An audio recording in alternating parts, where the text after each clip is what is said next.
तो यह है कि केंद्रीय मंत्रिमंडल में पहली बार 20 सालों में कोई मौसम विज्ञानी मंत्री नहीं बन पाया। पहली बार ऐसा होगा कि इस बार जो हर प्रधानमंत्री के कार्यकाल में मंत्री रहा हो वो नहीं आ पाया।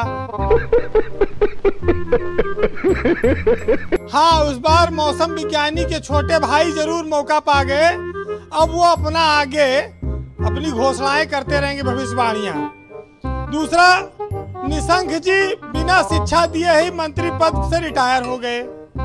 2019 में सरकार बनी और 2020 से आज तक स्कूल बंद हैं।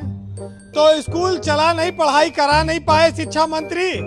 शपथ लेते विभाग को समझे, तब तक जो है विभाग निपट गया, खत्म, बाय बाय, टाटा, गुड बाय, गया। तो और अगर रविशंकर प्रसाद पर आप नजर डालें तो कह रहे हैं भाई इनको नीली चिड़िया खा गई, ट्विटर खा गया, अमेरिका का दबाव था।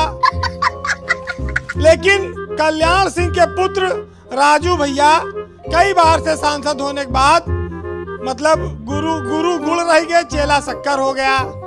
ये बड़ी अच्छी बात कही आप कि योग्यता या जातिवाद, और उसके आगे एक लाइन जोड़ लीजिए, परिवारवाद।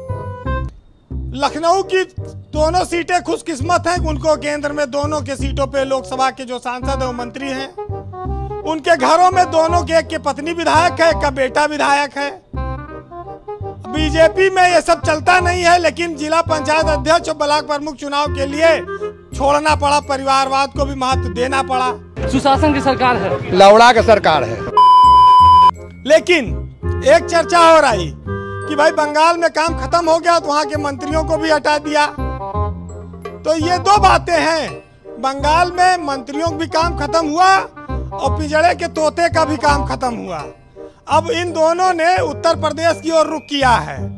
मंत्री भी खूब बन रहे हैं और तोता भी खूब आ रहा है।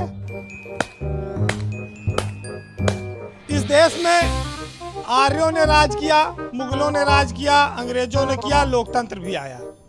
लेकिन एक ऐसा दौर था जब राजा बहुत कुशल होते थे, बुद्धिमान होते थे और वो मंत्री उन्हें बनाते थे जो बेहद बुद्धिमान और अच्छी सलाह उन्हें देते थे। लेकिन आज का जो दौर है, क्या ऐसा राजा ऐसे मंत्रिमंडल बनाता है या पसंद करता है या कुछ और? उसके आगे बहुत सारी बातें उन पर नहीं कहा जा सकता। अरे कैबिनेट मीटिंगों में इन लोगों की आवाजें नहीं निकलती हैं।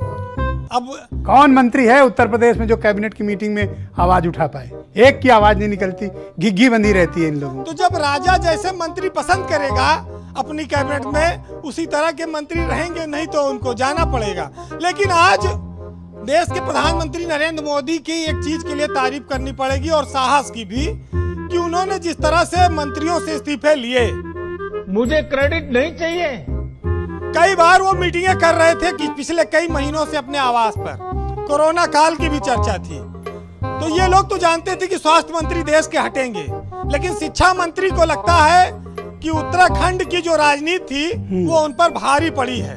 अरे हम लोग का मंत्री भी हट गया, प्रकाश जावड़ेकर। शायद लोग ये चाहते थे, केंद्रीय मंत्रीगण या केंद्र की जो हाई कमान वो चाहता था कि पोखरियाल निशंक उत्तराखंड में मुख्यमंत्री बने, और शायद उन्होंने मना किया होगा, उसकी तो नाराजगी होगी, अन्यथा इसके अलावा कोई कारण नहीं। स्कूल तो 2 साल से बंद हैं, तो शिक्षा मंत्री पढ़ाएगा क्या? उसकी परफॉर्मेंस की क्या चेकिंग होगी? अभी 4 MLC यूपी में भी बनने वाले हैं 2-4 दिन में। अब आप परेशान मत करो वीरेंद्र। तो मुख्यमंत्री और संगठन में बातचीत चल रही है, तो हमारे संजय भाई का भी नंबर लग जाए, उसमें क्या है? आप कह दोगे तो पक्का कट ही जाएगा टिकट। वैसे आज साहित्य में मैं एक देसी बात पहले भी कहता रहा हूँ, आज भी कहूंगा, और एक ऐसे शायर की बात करता हूँ जो अनपढ़ था लेकिन बड़े बड़े पढ़े लिखे लोगों की बखिया उधेड़ देता था अपनी लाइनों से। तो आज फैजाबाद के उस शायर रफीक सदानी की फिर 4 लाइनें सुनाता हूँ आपको जी, और इन्हीं मंत्रियों के मामले पर सुनाता हूँ कि मंत्रियों पर सरकार कितना खर्चा करती है, कितना देश में प्रोटोकॉल पे खर्चा होता है, और वो किसके ऊपर वो भार जाता है, इस देश के आम आदमी पर, किसान पर। सुनिएगा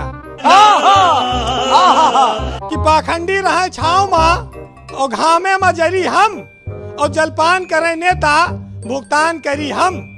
और भारत के किसानन के दुर्भाग्य तनी देखो कि गेहूं का धरे दिल्ली और भूसा का धरी हम। I got broads in Atlanta, just to lean the family, credit cards and the scammers, hitting the licks in the bank, legacies.